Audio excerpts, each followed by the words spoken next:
you guys? So last year was a little rough for everybody, right? Yeah. So last year, like a lot of other people in America, my job lost me. Yeah, my job lost me. You heard me correct. My condolences to them. So I went and got a new job. I'm a daycare teacher now. Yeah, I got the job because I love kids. I mean, I did. No, I still love them. I mean, are there certain days where I have to constantly remind myself of that throughout the day? Yeah, there definitely are. Are there other days where I want to take a sip of vodka throughout the day just to like keep me going? Yes, there are those as well. Because there are other people I work with that take espresso and frappuccinos and all those crazy coffee drinks, and I just feel like tomato, you know?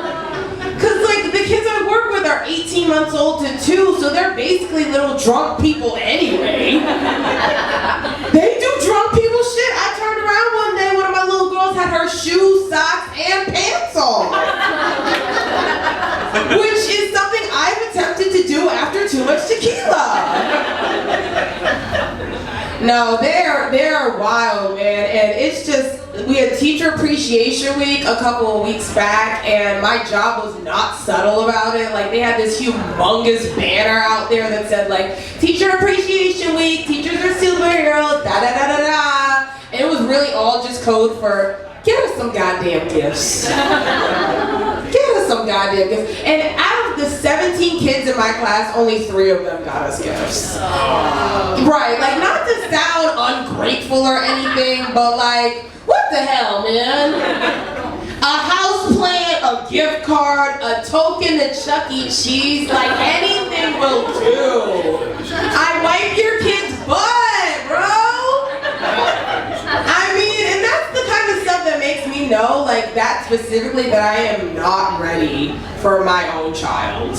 Because, woo, we have to wear gloves when we change them, like we're required to. And in motherhood, you're not technically required to do that.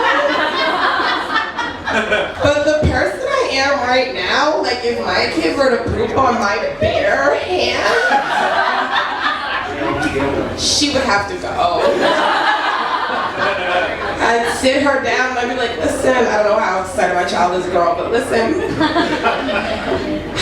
we gave it a try, but this is no longer working. Now I know that you're struggling financially, so I set up a cute spot for you over at the orphanage with Miss Hannigan and Annie. You'll sing some songs, it'll be real nice, but you're gonna have to get your stuff out of here by tomorrow morning. I'm just not ready, I'm not mature enough, man, I'm not. And you know, parents are crazy, like I had crazy parents. I mean, people always say like, mama ain't raised no bitch. But I want to entertain the fact and maybe explore the option of, but maybe daddy did. Okay, because on my mom's side, she raised a strong, confident woman. On my dad's part, he raised an asshole. So together, I'm a strong, confident asshole. And I didn't particularly know what to do with that, so I started doing stand-up. No one roasts you like your parents. Like I was watching TV with my dad. Someone agrees. Okay, go ahead. We'll talk about therapy later, baby. All right. So no one roasts you like your parents. You know, I was sitting with my dad when I was like 8 or 9 watching the news, and they said something about an Amber Alert. So I asked him, you know, what's an Amber Alert? And then he told me, and I asked a very valid question. What am I going to do if I get kidnapped? He looked at me and said, don't even worry about that. Best believe they will bring you right back. Don't you worry. And if you don't really get that, I'm going to refer to a SpongeBob episode as I like to often. There was this one episode of SpongeBob where his boss, Mr. Krabs, sold him to the Flying Dutchman for a whole bunch of money, right? And they're like, yes, talk about SpongeBob. We got some Gen Z and millennials in the crowd. Watch out, they took a break from their phones to listen to me. I am honored. Thank you. So there over SpongeBob got sold to the Flying Dutchman, the evil ghost, by Mr. Krabs for a bunch of money. And within 5 minutes, the Flying Dutchman is like, yo, you need to take this little yellow motherfucker away from me. He will not shut the hell up, and it's not even worth it. And that is what would happen if I got kidnapped. And yes, that was back when I was 8, but nothing has changed. I want the kidnappers to know. Are there any kidnappers in the audience? No, you guys are getting a little shy. That's fine, that's fine. But no, like I just want you to know, like to this day, like I will keep it cute, but this does not keep it on mute. Why do you think I'm here with a microphone? Thank you very much. So at this time last year, when the pandemic was getting real bad, I saw a bunch of girls that I went to high school with posting on Facebook saying stuff like, look, I know that this pandemic thing is getting really bad, but if Halloween gets canceled, I'm gonna lose my shit. And of course, I went to high school in like the whitest area ever, which I like to call Caucasian Nation. And it's always like a girl named Emily that's kissing her dog on the mouth in her profile picture.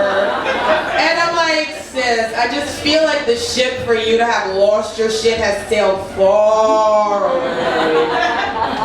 And it was crazy because the germaphobes, I felt, the dog kissing community, because there's a community of them, I feel like they were so germophobic during the pandemic, like they turned up 20 times, but then they would go home and kiss bingo. They would hang out with bingo. I didn't understand that, so I felt like I needed to blame somebody, so I landed on Beauty and the Beast. Because Snow White and Sleeping Beauty are over here about to get canceled because they were kissed without their consent, but Belle can just be over here promoting bestiality? That's not settling with me at all. Oh man. So I got my vaccine. Thank you. You're like, she better. She up there with no mask on, spewing words in our face. She better be vaccinated.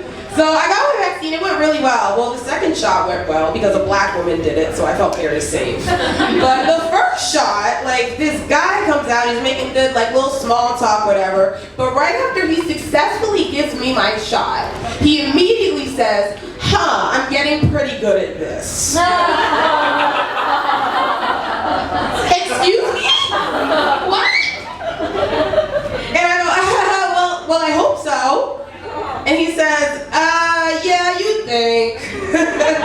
No, this is not what you need to say to somebody, all right? Imagine if your pilot says, hey, I just landed this plane